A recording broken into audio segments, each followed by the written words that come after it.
Today we are going to have a light session after yesterday's success. Well, it's Friday after all.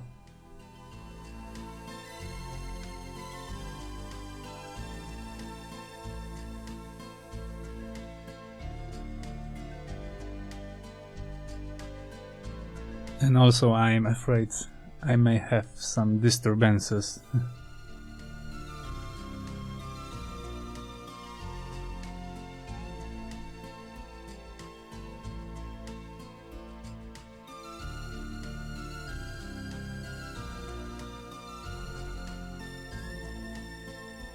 I have some technicians working down in my house right now. I hope they do not cut off internet by mistake.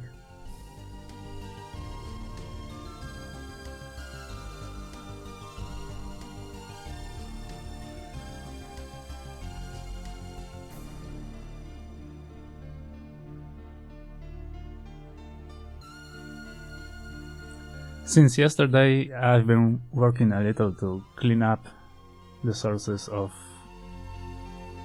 this memory allocation, and I have also adapted these macros to have a version for fasmg. So now this ELF 64-bit version can also be assembled with fasmg simply, and way faster.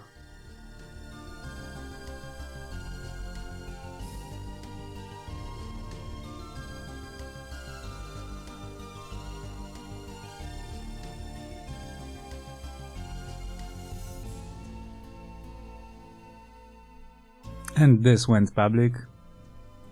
It is now in official download. I hope someone may find it useful to have a 64-bit ELF available.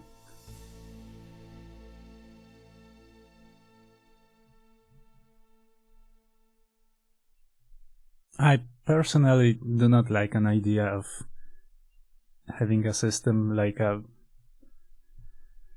some Linux kernels that are compiled without support for 32-bit ELFs.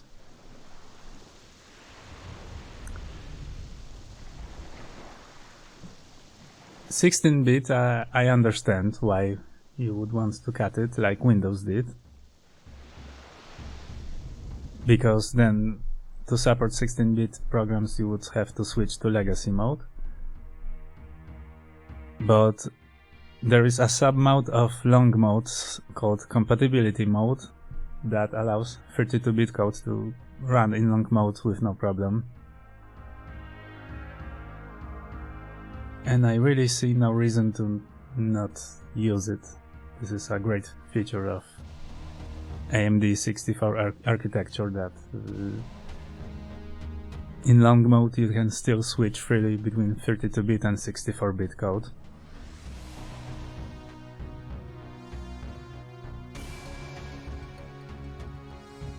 (32-bit compatibility mode is not the same as legacy 32-bit mode.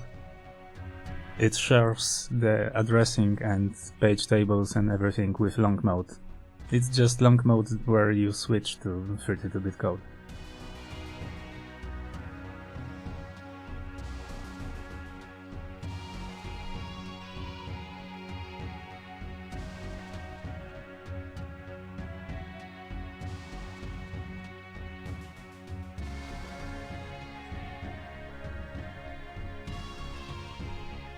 Since this is going to be a lighter session,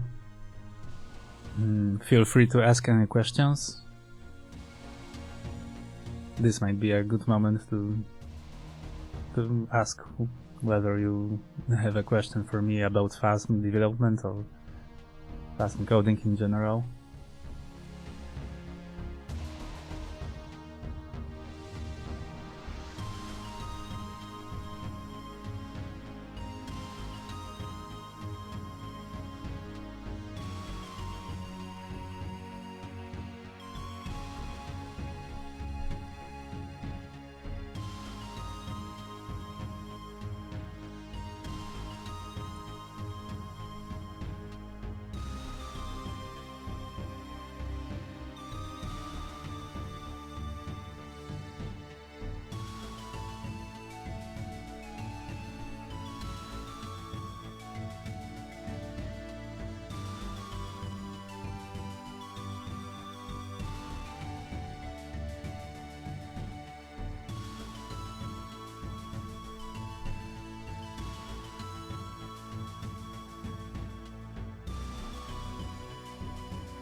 Access to Windows API directly. Well,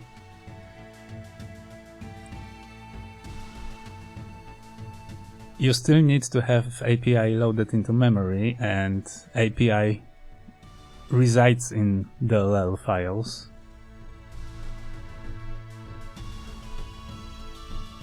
So while you can, perhaps there are tricks to do this without import section, you still need to in some way load DLLs to memory.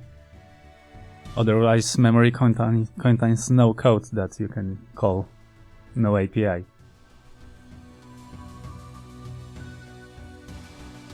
In Windows NT, I think kernel is always mapped.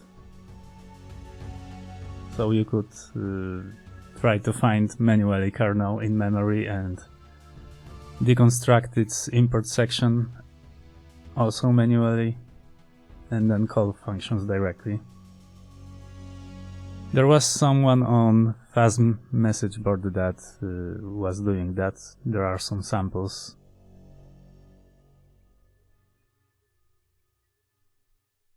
Samples that might not work because sometimes something important changes from version to version of Windows, and something that worked on Windows XP, for example, might not work on Windows 10.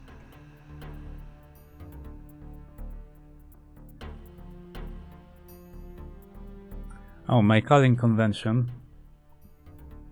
This is something that I was already talking a bit about in December last year on stream, but I can show it once more.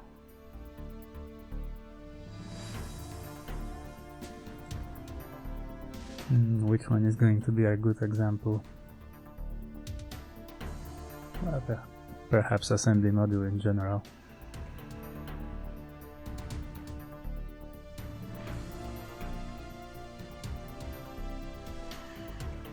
I do not have a calling convention like you would have calling convention in some high-level language, where you just have an order of arguments. You have first argument here, second argument here. I do not order my arguments, really. Every function has documented some registers as input, some output, and whenever it is able to preserve some registers, then this is also documented.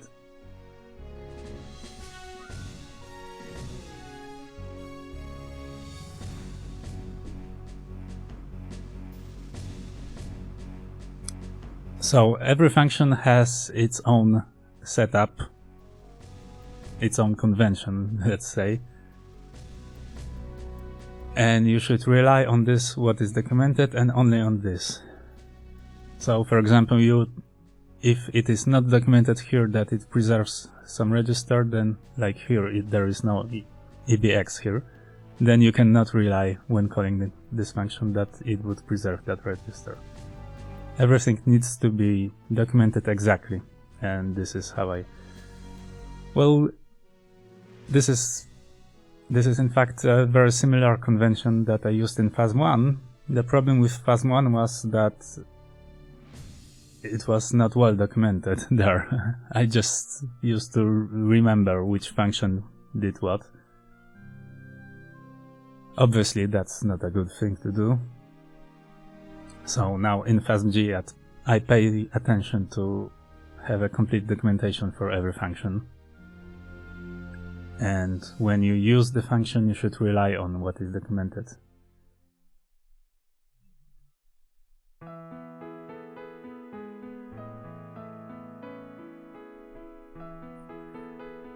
And you could also notice that I tend to design these conventions of my functions in such a way that functions can be nicely changed together. For example, that output of one function might be easily adapted to be input of another.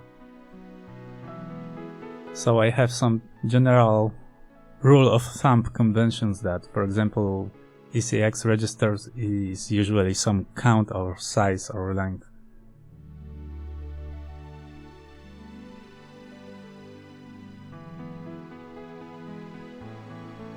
For example, here I have a function that converts a number to decimal string.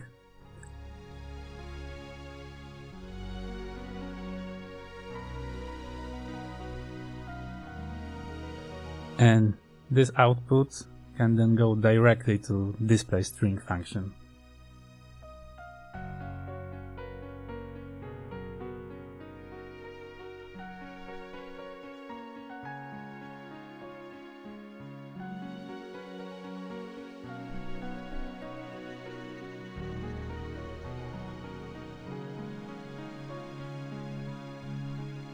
Hello, Red Sock.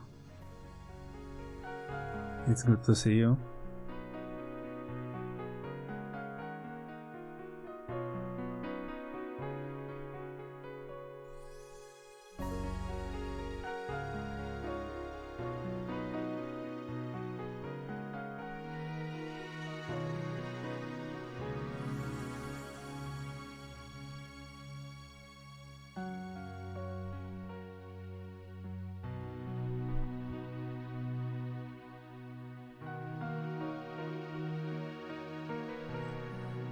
Yeah, I tend to design layout of input and output for every function individually.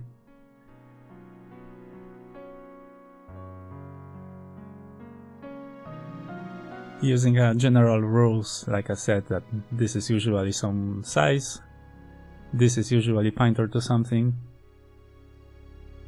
usually pointing to something to read, EDI is usually pointer to something to write to.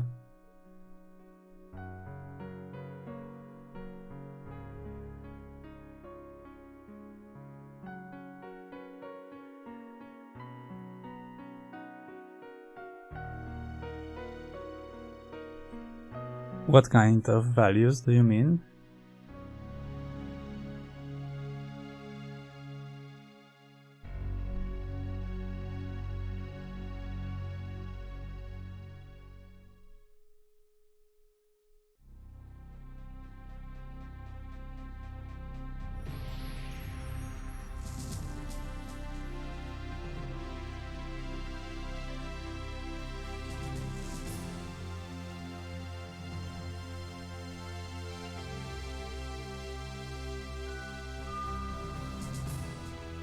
Oh, excuse me for a moment, I need to take care of something.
Okay, please forgive me. I have some distractions today.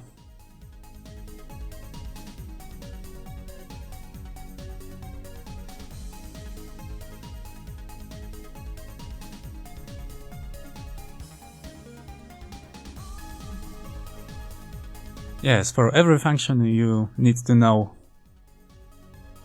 what registers it uses for what and how to set it up.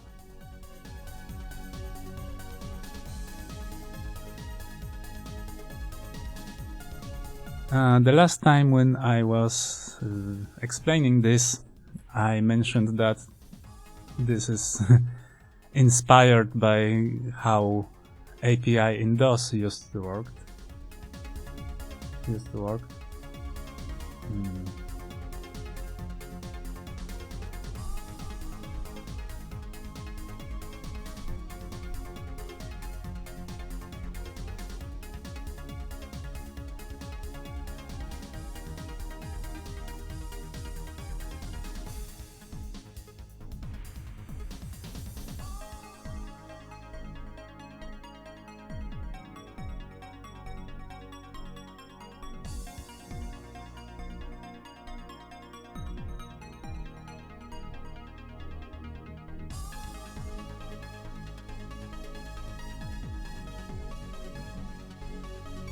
These interrupt functions, as you can see, each one has some set of registers for input,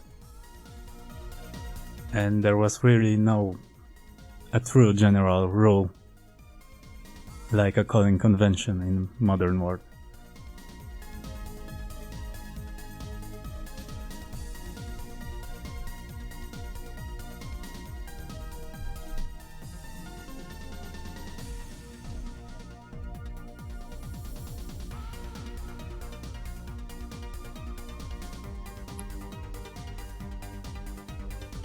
AH register was always number of function.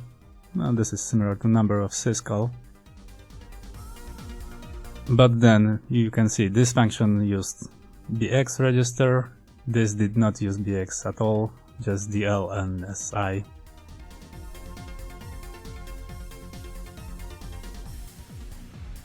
So after learning to program in assembly for DOS, I got used to design my own interfaces in a similar way, and I do it this way till today.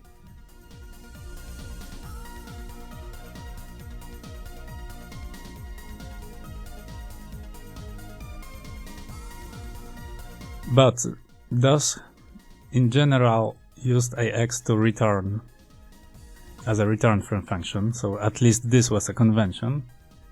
And as you see in my examples, I prefer to set it up that I can chain functions together, so the output is also, well, first of all, you can have more than one output value.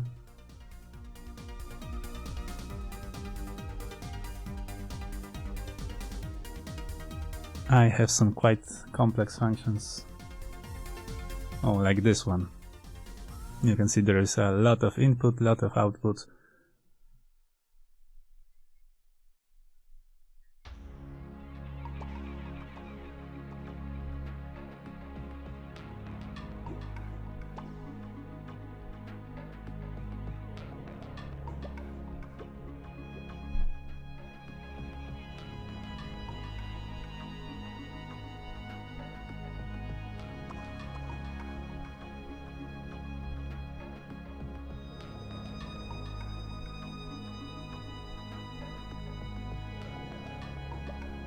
Now, yesterday I mentioned something that I did not want to digress about.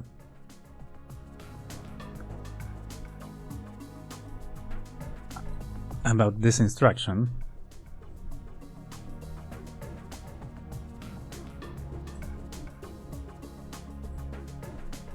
This is instruction from the same family. Oh. Let's make a label for 0 so that it does not look that unusual.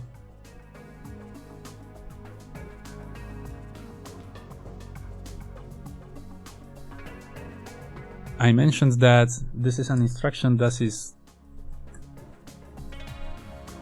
can be modified by either or both of these two prefixes, and they do different things for it.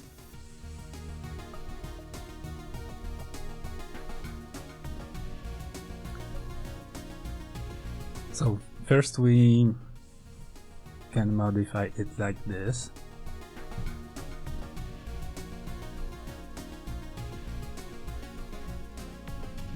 This is going to use 66 prefix. Here no prefix, here it should be rexw.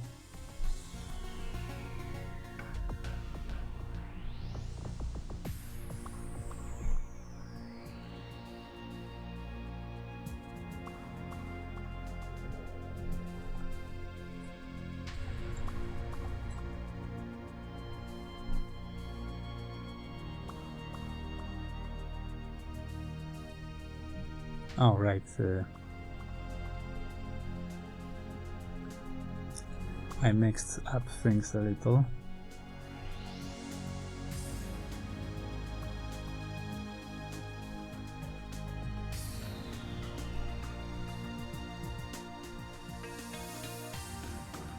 Let's go with 32-bit mode for start.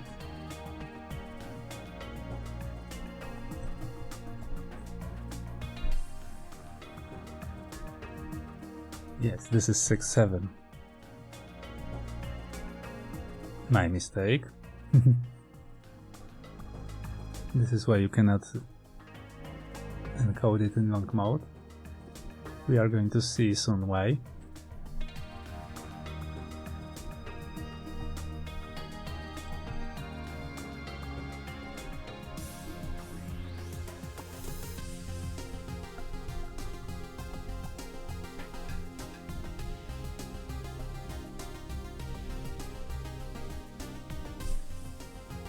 Now we have 6.6 prefix, also combined with 6.7.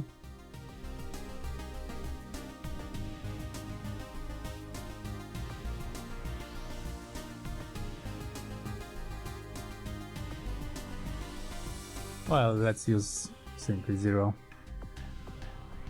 I can demonstrate some things better then.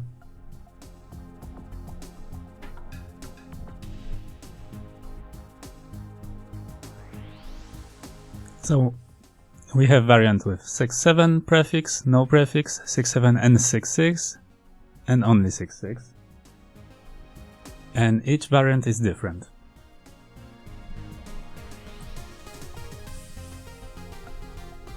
These ones are the same as with double word prefix.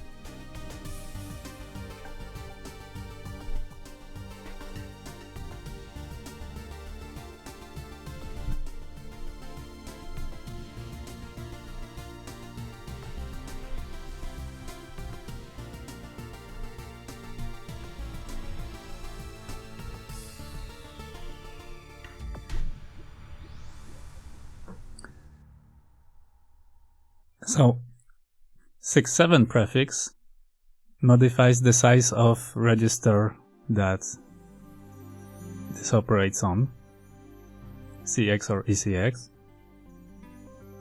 while 6.6 register modifies the size of address, which is going to be a target for jump.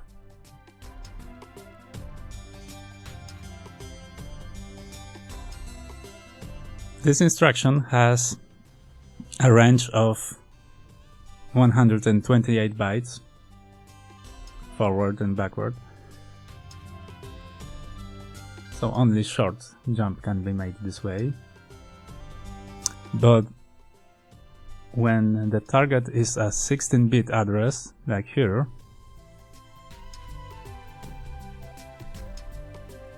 we should be able to jump to this address, because this is just a backwards from here, from 0, and should be in range.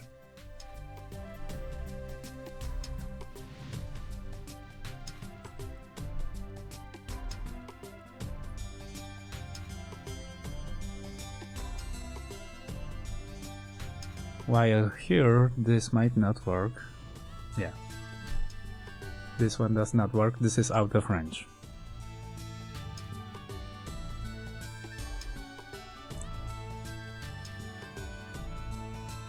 What is in instruction is a relative address in a single byte. But here, this is 9 plus E7.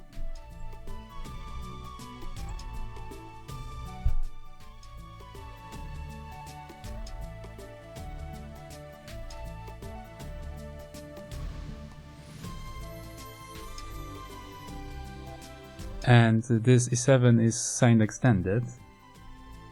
In this case, it is sign extended to 16-bit signed value. And we land at this address that we wanted.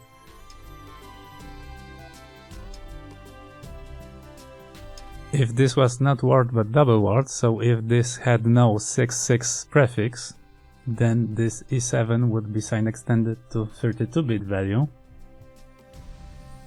and this would jump to this address instead.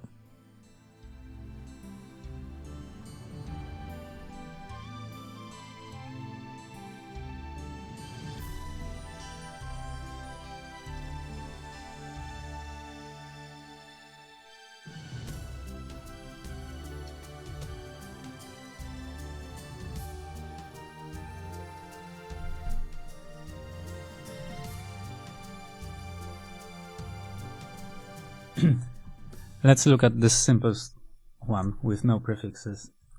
This is E3FB.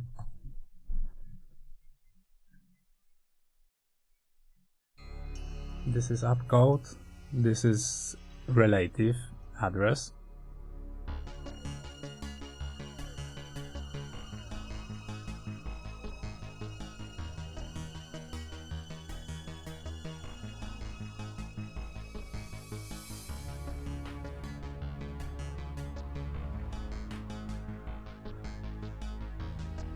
The address where we are at is 5 after executing this instruction. After decoding this instruction, I mean. And then to this 5 we add relative offset. This is a negative offset. And since we are using 32-bit addressing, this is sign extended .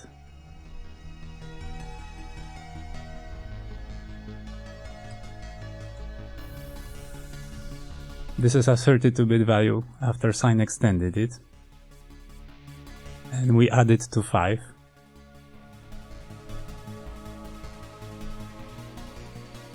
This wraps around. This number does not really fit in 32-bit value, but the upper part is discarded, so we just have all zeros. So we jump to 0.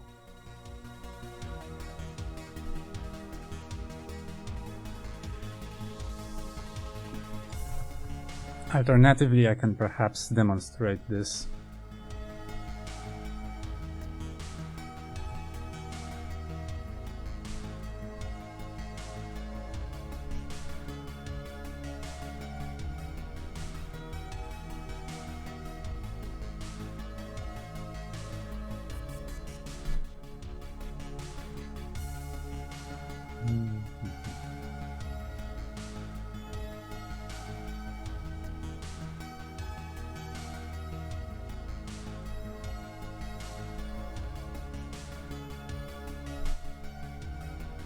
Byte is the size how it is encoded.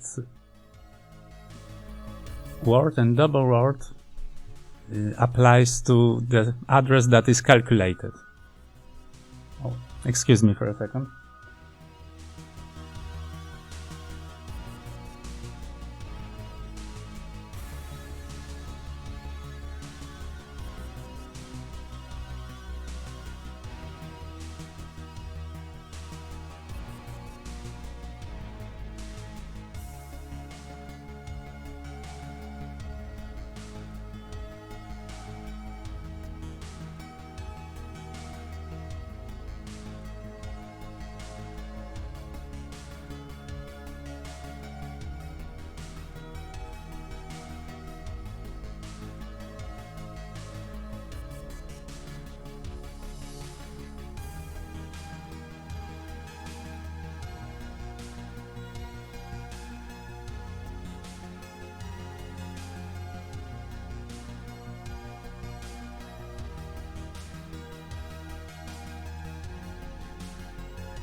Okay, I'm back.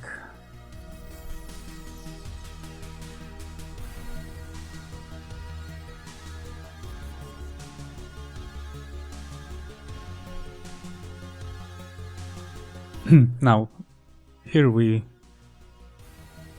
try to jump from this address. Oh, let me enlarge this.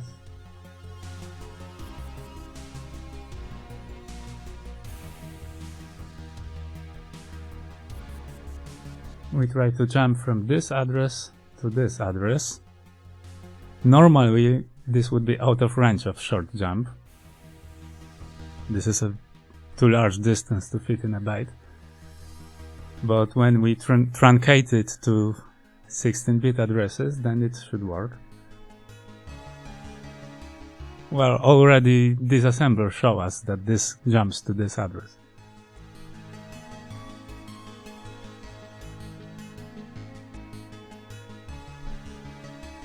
I should have cleared CX register before attempting this.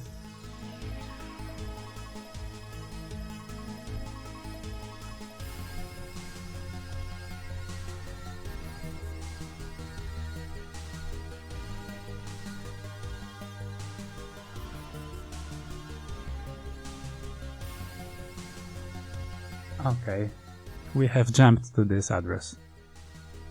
So we can see that the target address was really 16-bit.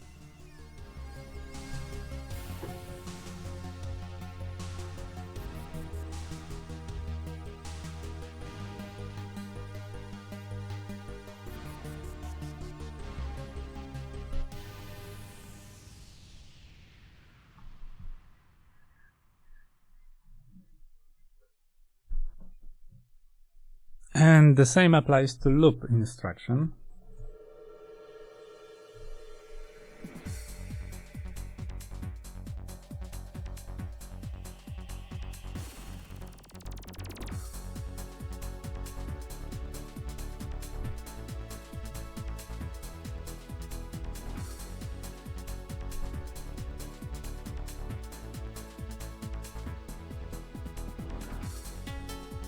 And again, we have different variants of loop.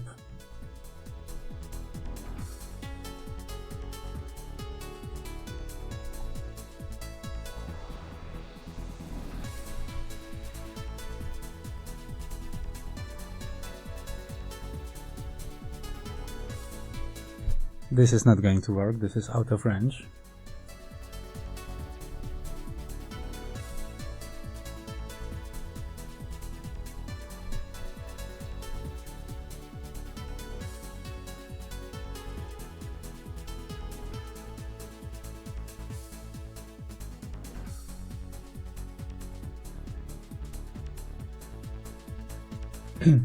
And again, 6-7 prefix modifies size of register used. CX or RCX, ECX or RCX in long mode would be. And 6-6 modifies the size of address, target address.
Do you have any other questions?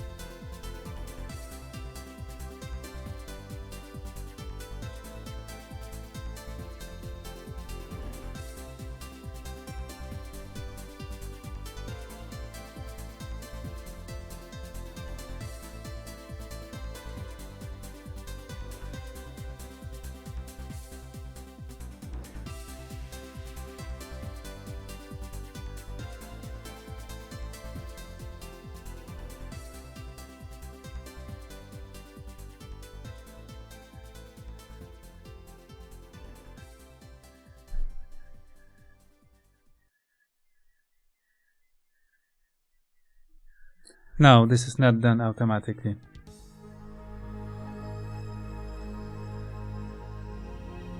Very early versions of fasmg did optimize conditional jumps in such way that in 32-bit mode, if you did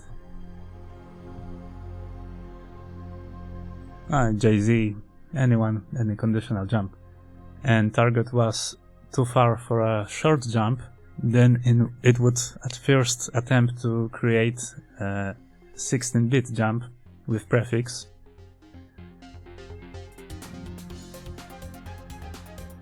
But it was changed later because well, it was considered bad for assembler to insert prefixes unexpectedly. And you could still write a macro that would do this for you. And of course, nowadays, with fasmg, everything is a macro anyway.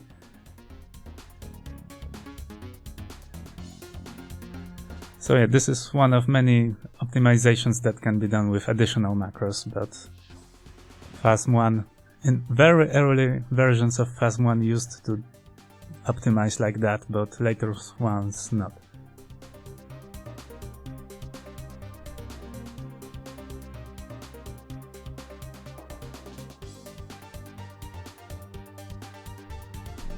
Oh, you can modify jump with short or near. And this optimization is made automatically, because these are two different instruction codes. But then you can have jump near word or near double word. And this optimization is not made automatically. Because this requires a prefix, and assembler is not going to assemble an instruction with prefix unasked.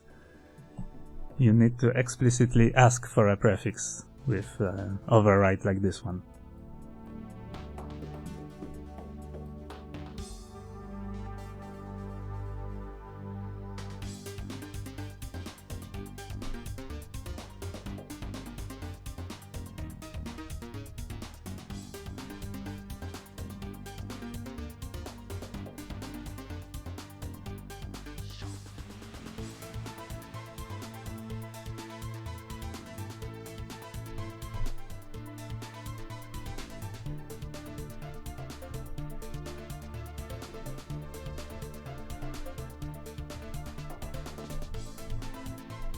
Let's try it out.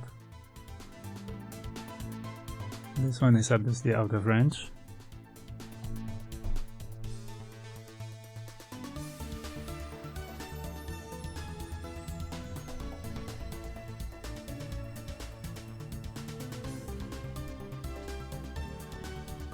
So the prefix, 66 prefix, is only generated where we ask for it with word modifier. And you can see that instruction ends up shorter, but fasm does not optimize this way unasked.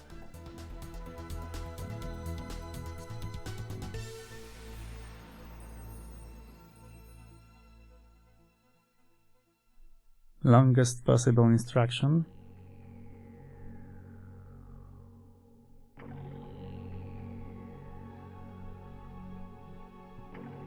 Well, evex prefix is long, but on the other hand, evex prefix optimize some other things so that other fields become shorter.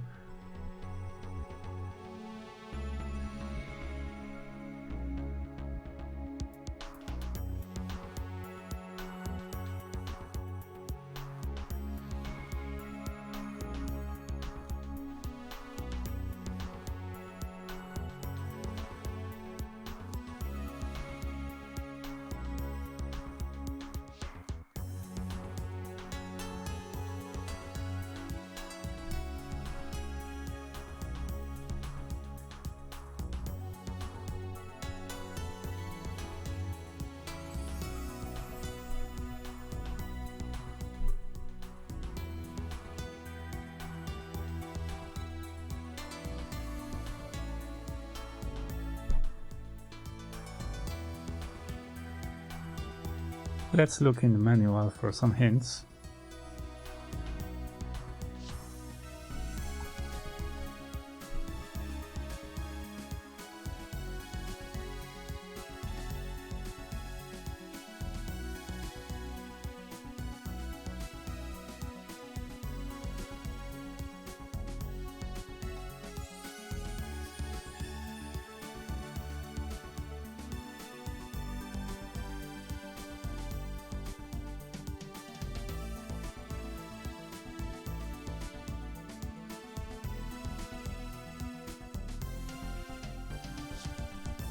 There are no AVX instructions that would take immediate larger than 8-bit immediate. So one with 8-bit immediate should be enough.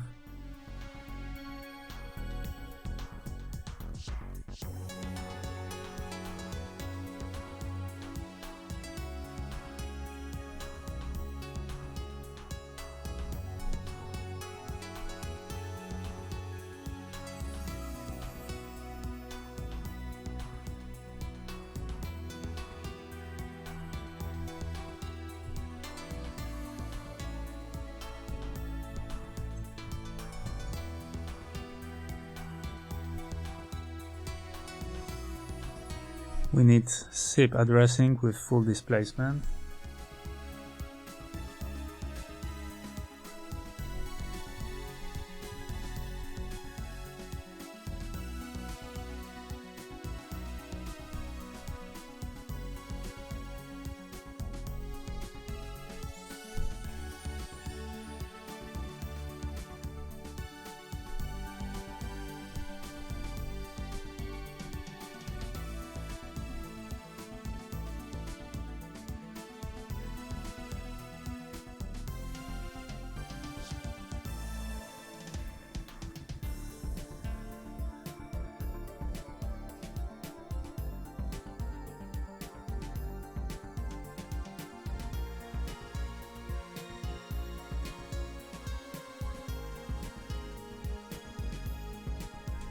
Wait, does this assemble with one? Oh. I have probably found a bug in macros. It seems like there is a bug in macros.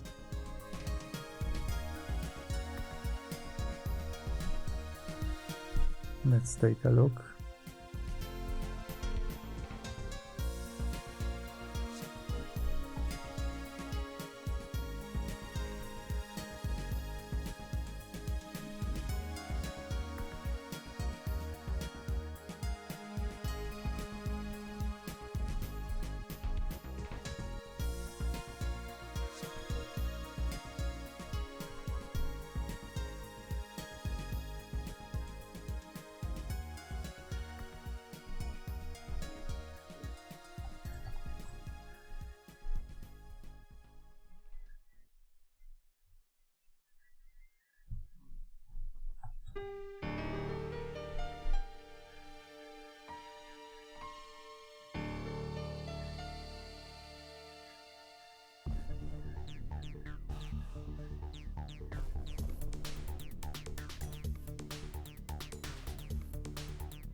Perhaps this should be reversed.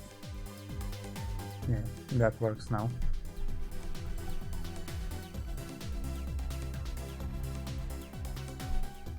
Well, we're fixing bugs at the same time.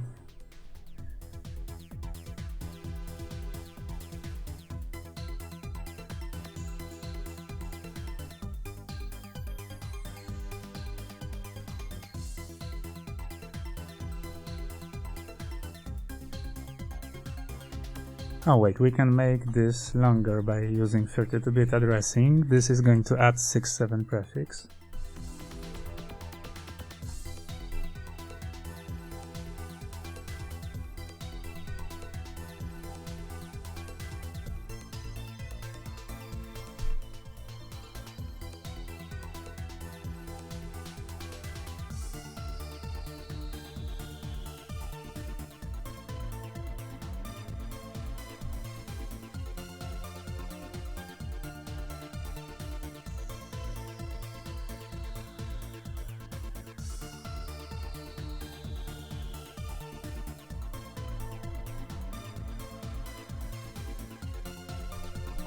And compare this with some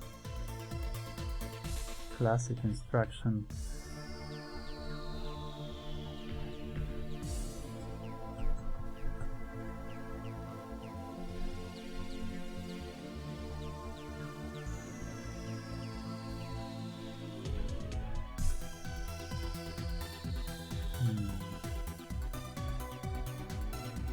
How could I make it as a classic one?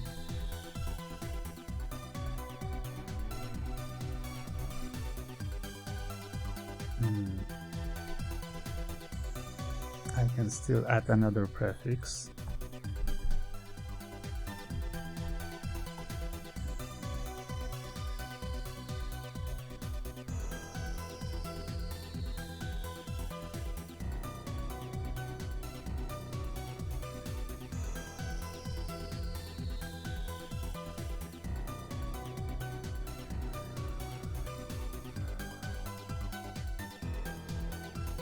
Yeah, move racks would be a similar length.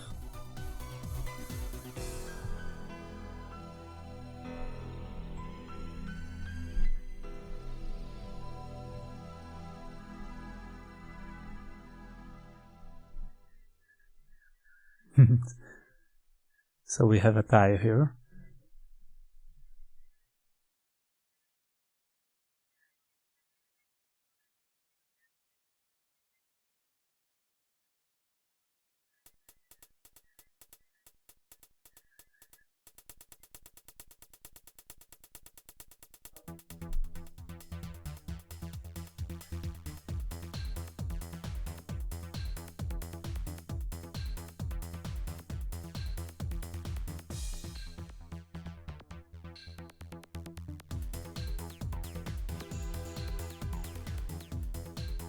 We could also try something like SSE instruction.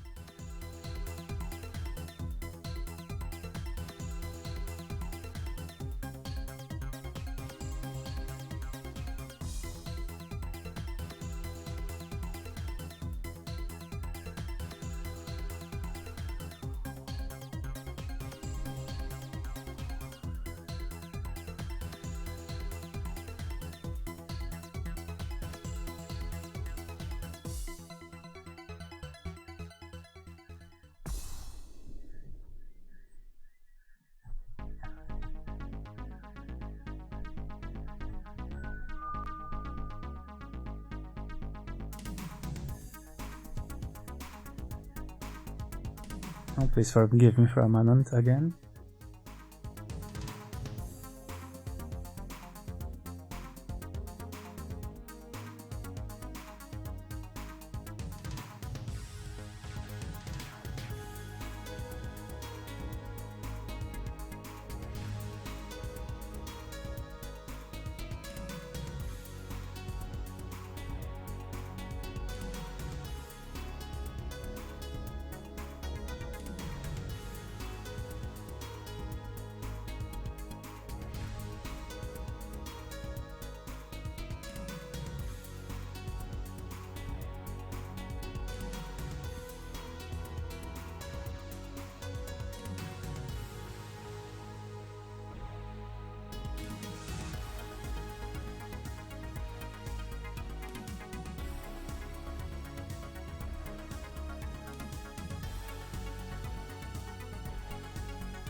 Okay, I'm back.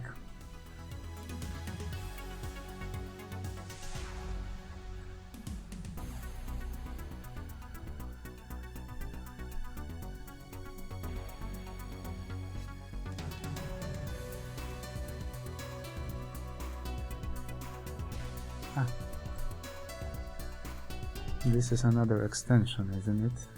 Yeah.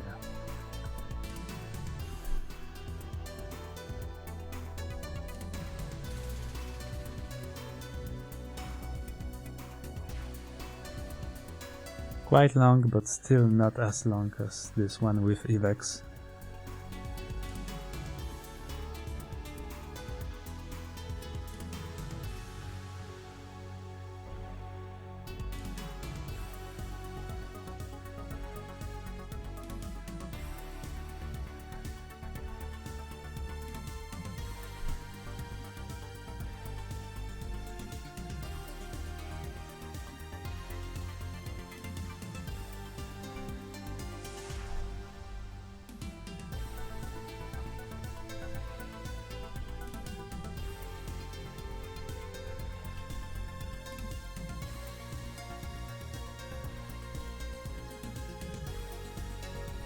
Yeah, evex is really monstrous.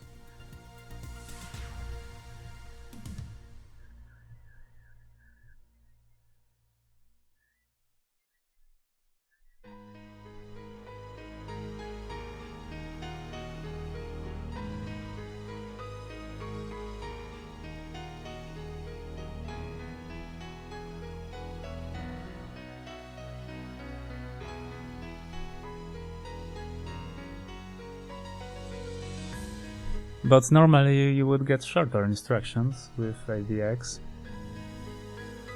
evex has a feature called displacement compression.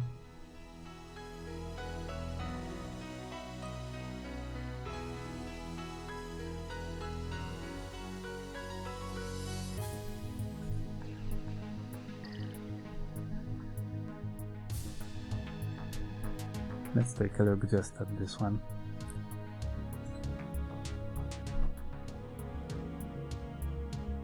The last byte is 8-bit immediate, and second to last byte is displacement byte. We asked for a displacement of 16 bytes, but this is just 0-1. This is the displacement compression. When you use evex, then 8-bit displacements are not in unit of byte, but in unit natural to the instruction. Here this instruction operates on 16-byte register, so the natural unit is of 16 bytes. If we tried something more granular, then it is not possible to have a short displacement, and long displacement needs to be used. But of course this is highly unusual thing to do. Usually you increase in the natural units.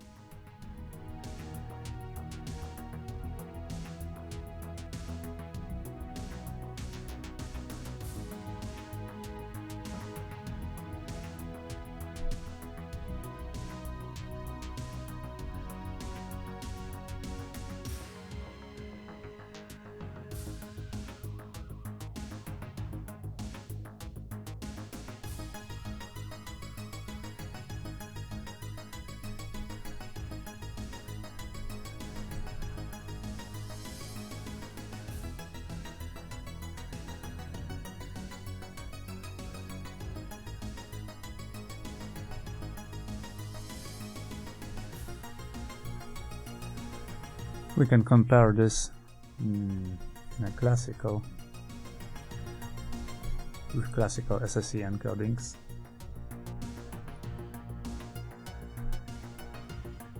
You can see that SSE encodings,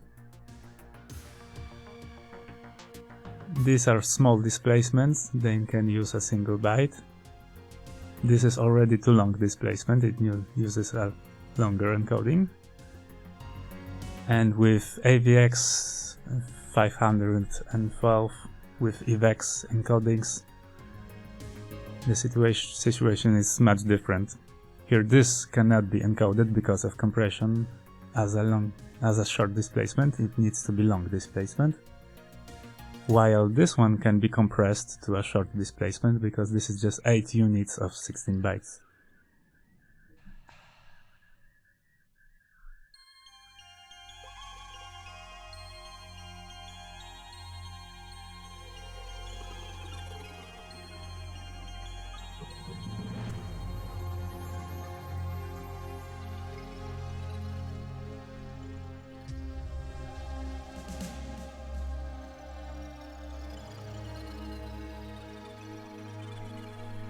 Do you have any questions?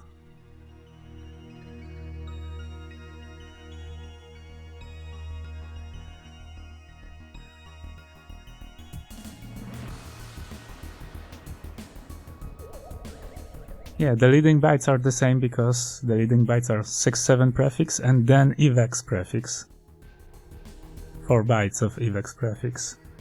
Then instruction code, and then mod or M byte, and here is the difference.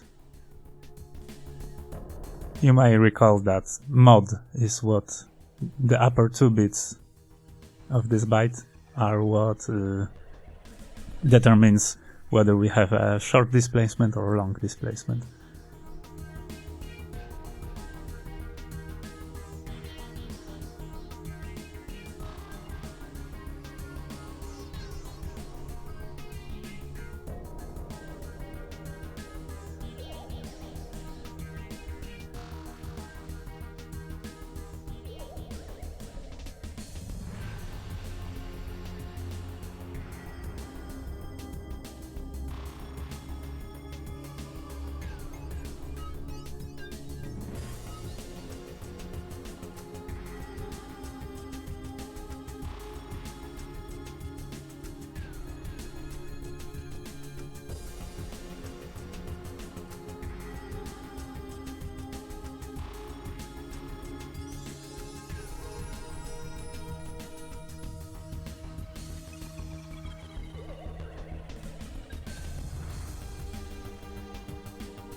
Okay, thank you for today.